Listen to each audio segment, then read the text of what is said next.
don't think he took 5 stones just in case he missed? Yeah, no. No? Huh. Yeah, we don't have a just-in-case God. Okay, we're looking at the names of Jehovah. We come to Jehovah Sabaoth, or Jehovah Sabaoth. It is a name that occurs 245 times in the Old Testament. 125 of those are in Isaiah and Jeremiah. It is stated 9 times, the Lord of hosts is his name. And that's what the name means, the Lord of hosts. Notice in Isaiah chapter 47, Isaiah 47, verse 4. As for our Redeemer, the Lord of hosts is his name. Again, that the Lord of hosts as his name occurs 9 times. But notice, our Redeemer, the Lord of hosts, he's over all hosts. The Lord of hosts is his name, and then he's identified further, the Holy One of Israel.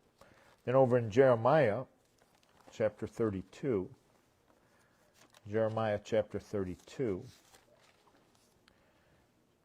and verse 18. Thou showest loving kindness unto thousands, and recompensest the iniquity of the fathers into the bosom of their children after them. The great, the mighty God. So it would be the great, the mighty Elohim, the Lord of hosts is his name. So he is the Lord of hosts. The words, the Lord of hosts, the God of Israel, occurs 34 times. So we want to just notice some things that are said about the Lord of hosts. It is a name, of course, that declares his sovereignty. He's over all. Notice in Psalm 24, Psalm 24, and we'll read the 10th verse. Who is the King of glory?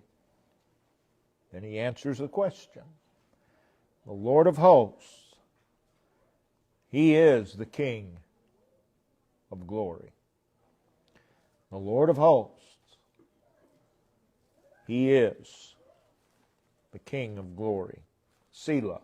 That is, think about that for a while. Stop and just think about that. Psalm 84. Psalm 84, verse 3. Yea, the sparrow hath found an house, and the swallow a nest for herself, where she may lay her young, even thine altars, O Lord of hosts, my King and my God. He is the Lord of hosts. Again, he is king, but now it's personal. He's my King and my God. Notice verse 12. O Lord of hosts, blessed is the man that trusteth in thee.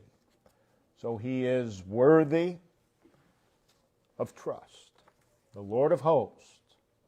He is worthy of trust. You can trust him. And if we really believe that he is the Lord of hosts, we will trust him. So he's trustworthy. Notice in Isaiah chapter 1. Isaiah 1, verse 24. Therefore saith the Lord, the Lord of hosts, the mighty one of Israel. So he's all power. In Isaiah 6, you have Isaiah's meeting, if you will, with the Lord. He's in the temple. He's describing these seraphim. And in verse 3 he says, "And one cried unto another and said, Holy, holy, holy is the Lord of hosts." The whole earth is full of His glory. And then notice verse 5. "Then said I, Woe is me, for I am undone, because I am a man of unclean lips, and I dwell in the midst of a people of unclean lips. For mine eyes have seen the King, the Lord of hosts." So that's the third time that in the verses that we're looking at that he's identified as King. I have seen the King, the Lord of hosts. If God isn't over everything, He's not King.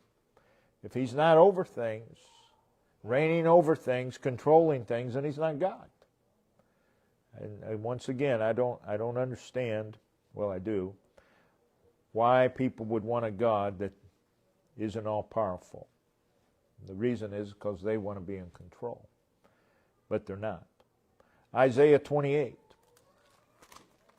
Isaiah 28, verse 29.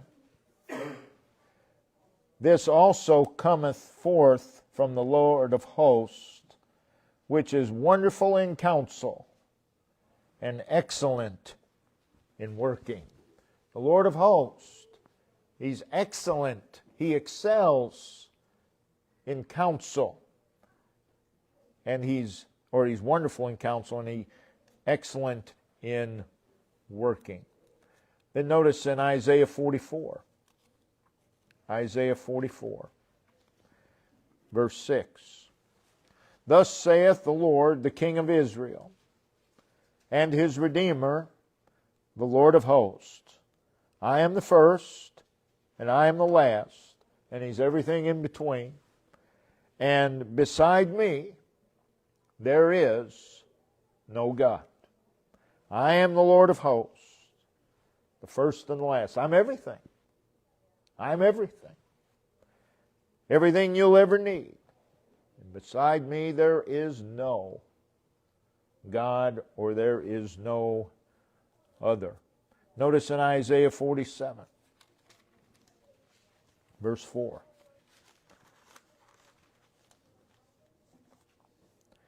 "As for our Redeemer, the Lord of hosts is His name." So He's our Redeemer, the Holy One of Israel. So it is a name that declares Him to be the Almighty, the Sovereign One, possessing all power, controlling all things. He is the Lord of hosts. He is the Lord of stellar hosts. He is the Lord of angelic hosts. He is the Lord of demonic hosts. In other words, He's in control of all of these. And He is Lord of human hosts. He's Lord over all, which simply means He's God. He's sovereign. Again, if He's not sovereign, He's not God. The sovereignty of God is not a dangerous teaching. It's a glorious teaching. It's what we need, is a sovereign God. I mean, how could you trust a God that wasn't sovereign? We see in the New Testament, if we turn over to Romans chapter 9, Romans 9, verse 29, "And as Isaiah said before, except the Lord of Sabaoth," and that's this Lord of hosts, "the Lord of Sabaoth had left us a seed, we had been as Sodom and been made like unto Gomorrah." So we see had it not been for the Lord. That word except the Lord of Sabaoth, the Lord who's in control of all things, the Lord of hosts. Had it not been for God, we would be as Sodom and Gomorrah. James chapter 5. James chapter 5.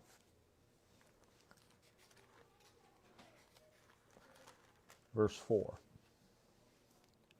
Behold, the hire of the laborers who have reaped down your fields, which is of you kept back by fraud, crieth, and the cries of them which have reaped are entered into the ears of the Lord of Sabaoth, the Lord of hosts, the one who's in control of all things, the Lord of hosts.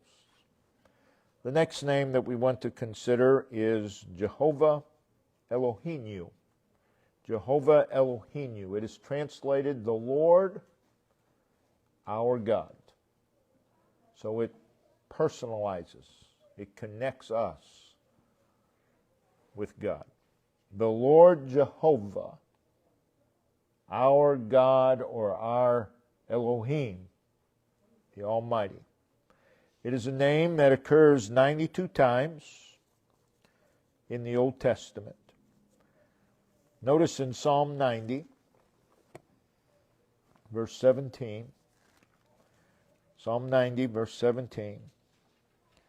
And let the beauty of the Lord, all caps, Jehovah, our God. Jehovah, our God, or Jehovah Elohim. Let the beauty of the Lord our God, that would be His glory, be upon us.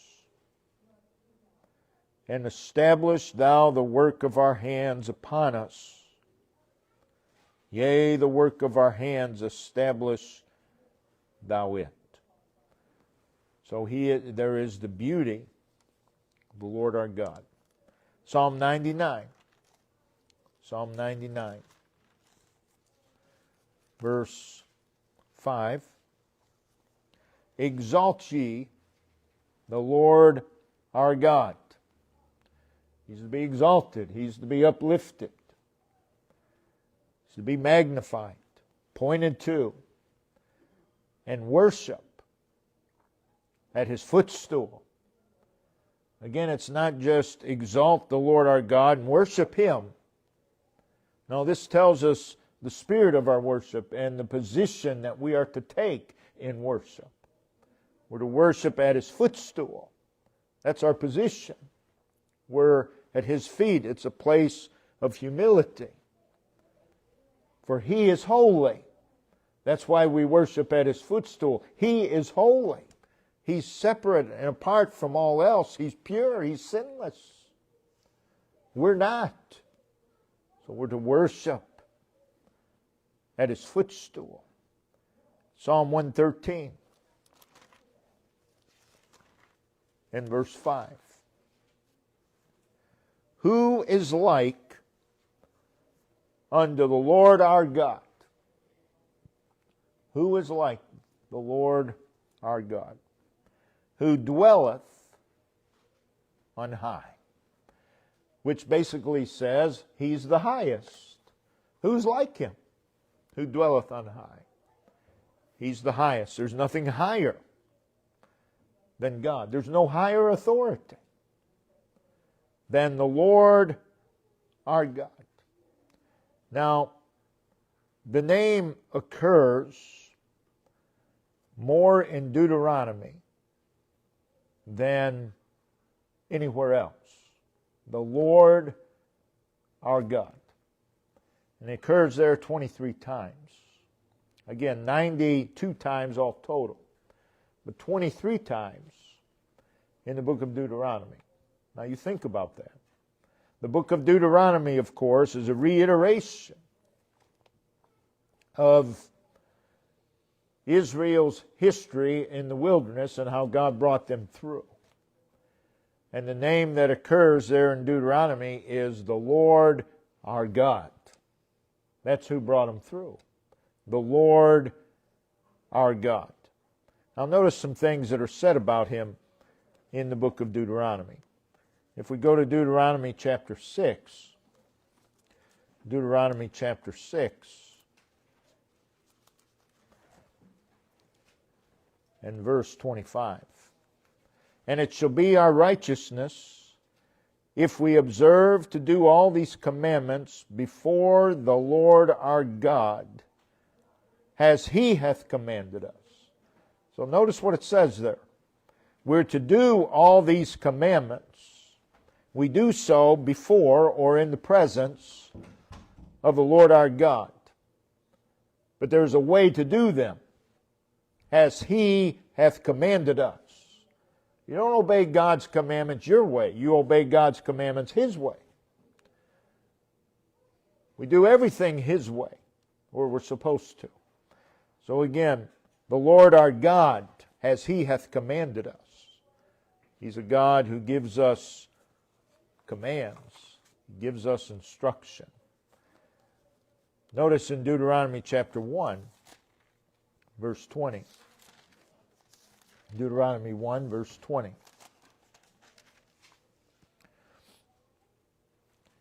And I said unto you, ye are come unto the mountain of the Amorites, which the Lord our God doth give unto us.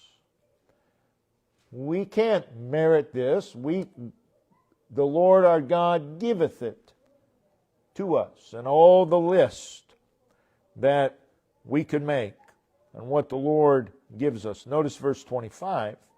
And they took of the fruit of the land in their hands and brought it down unto us and brought us word again and said, it is a good land which the Lord our God doth give to us.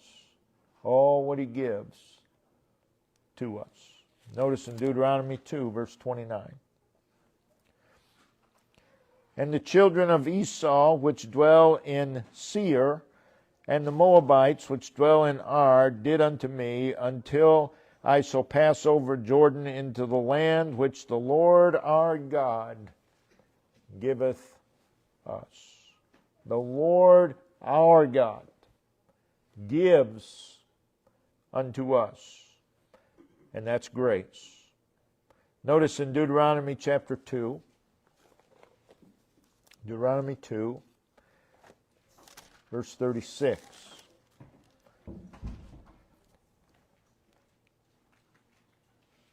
From Arir, which is by the brink of the river of Arnon, and from the city that is by the river even unto Gilead, there was not one city too strong for us.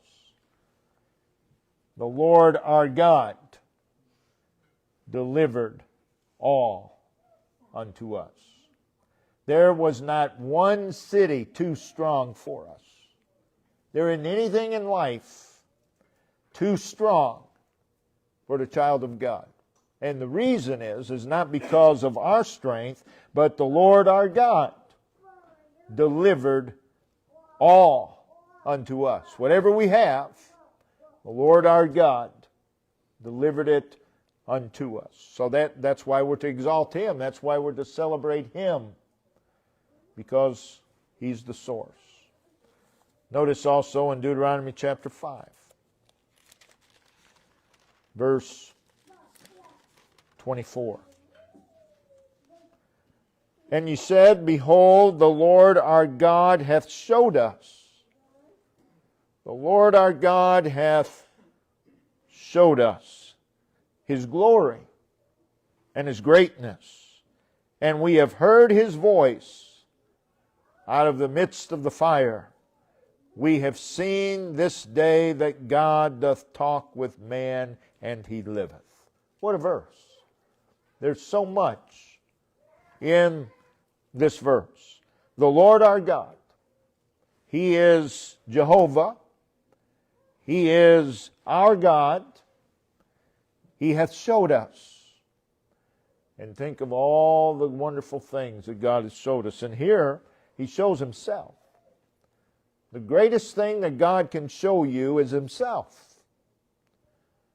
And we need to learn what God shows us. We need to learn that well. He showed us His glory. His glory is everything that He is. He doesn't show us all His glory, but He does show us His glory and His greatness. His greatness. But not only that, we've heard His voice. We have heard His voice. The Lord our God. We've heard His voice. He speaks out of the midst of the fire. We have seen this day. Again, the Lord our God hath showed us. We have seen this day that God doth talk with man. The Lord our God talks with man. And He liveth, continues to live, continues to talk with man. And then in Deuteronomy 29, one of my favorite verses, Deuteronomy 29, verse 29, and you get a hold of this, and it will bring much peace to your life. It says, the secret things belong unto the Lord our God. But those things which are revealed belong unto us, to our children forever, that we may do all the words of this law. The secret things, things unknown, the secret things, they belong unto the Lord. And we would be wise to leave it there. But we see also that there are things which are revealed. There are secret things, things God never reveals to us. And people will say, well, when I get to heaven, then I'll know. It won't even matter. So don't worry about it. The secret things belong unto the Lord, but those things which are revealed belong unto us. And here's what I've noticed about God's people. The things which are revealed, they're not that interested in. But oh, they want to know the secret things. That's what they want to know. But those things belong unto God. You're not going to know them. Stop trying to figure it out. You just trust God. You just trust Him. The things which are revealed belong unto us. That's what we're responsible for. Leave the rest. Leave the rest with God. And then in Jeremiah 3, verse 23. Jeremiah 3, verse 23.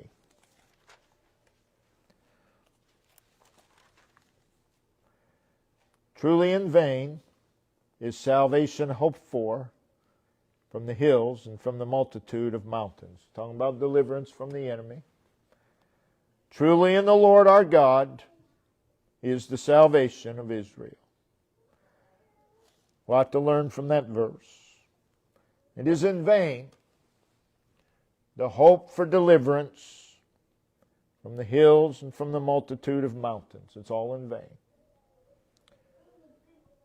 Truly in the Lord our God, truly, be certain of it, the Lord our God is the salvation of Israel, or our salvation. So that's a wonderful name. The Lord our God.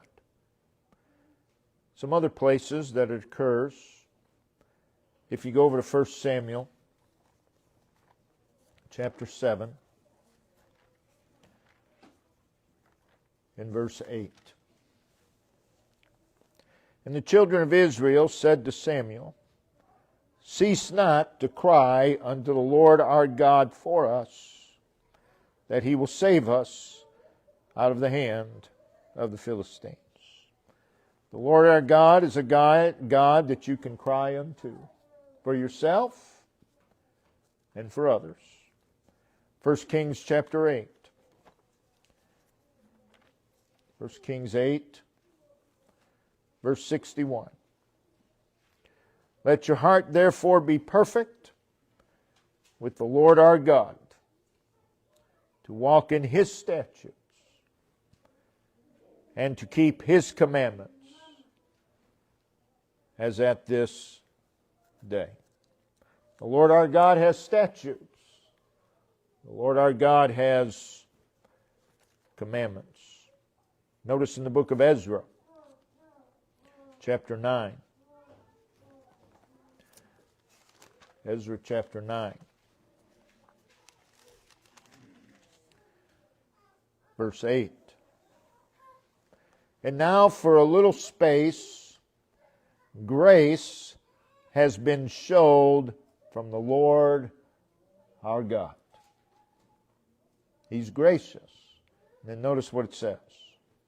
To leave us a remnant, a small part of the whole, to escape, and to give us a nail, security, certainty, in His holy place, that our God may lighten our eyes and give us a little reviving in our bondage. But it all goes back to the Lord Jehovah, our God. Then notice over in the Psalms, Psalm 20, verse 7. Some trust in chariots and some in horses. To modernize that, some trust in jobs, some trust in money, some trust in family. You could make a long list. But we will remember the name of the Lord our God. We'll remember His name. In other words, and we'll trust in Him. Psalm 90. Psalm 90. Verse 17. And let the beauty of the Lord our God be upon us. We've already read this verse. And establish thou the work of our hands upon us. Yea, the work of our hands, establish thou it. Psalm 99. Psalm 99, verse 5. Exalt ye the Lord our God. And then down in verse 9, and exalt the Lord our God. So we're to exalt Him. And in all things, the Lord our God, Jehovah our God. In other words, Jehovah is my God. What a life to live knowing that Jehovah is our God. What a wonderful life that is. Let's look to the Lord. Word of prayer. Heavenly Father, we again thank you, Lord. We thank you for